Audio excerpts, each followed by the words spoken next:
And developing today, a courtroom battle over the release of a Fulton County special grand jury report on former President Donald Trump and his possible interference in the 2020 election. Fulton County District Attorney Fani Willis wants the information kept secret, saying she's still investigating and a decision about whether to seek an indictment is imminent.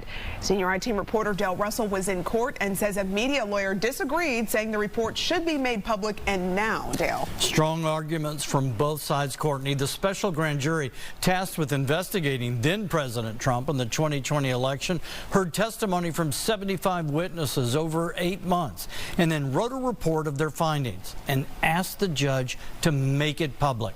Well, Judge Robert McBurney asked stakeholders to come to court and make their case, yes or no.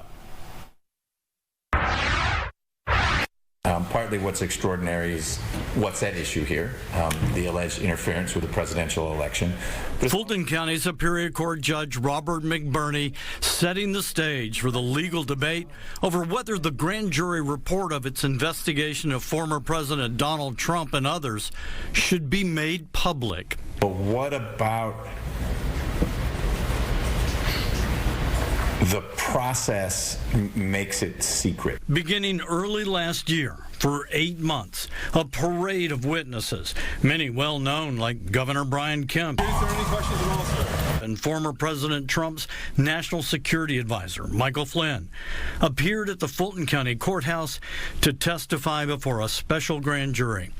The criminal grand jury has been investigating whether former President Trump and his allies illegally interfered in Georgia's last presidential election.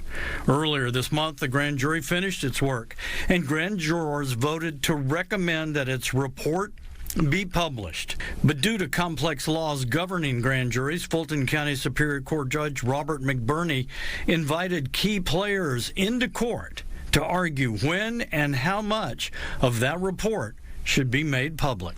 Today is not the time. Now is not the time. Fulton County Assistant District Attorney Donald Wakeford and District Attorney Fani Willis made it clear someone could be indicted before too long. You having seen that report, decisions are imminent.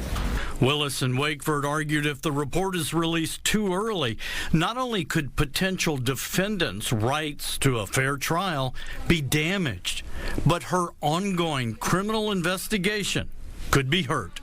We think immediately releasing before the district attorney has even had an opportunity to address publicly whether there will be charges or not is dangerous.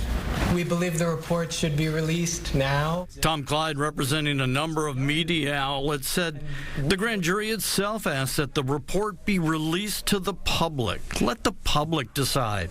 And this case has caught the attention of the entire nation.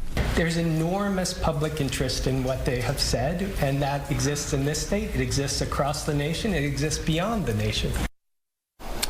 Judge Robert McBurney didn't rule from the bench, said he's going to take this under consideration, make a decision soon on if and when. That's the key question. Almost everyone agrees it'll be released, but when to release the findings of that special grand jury. Tom? All right.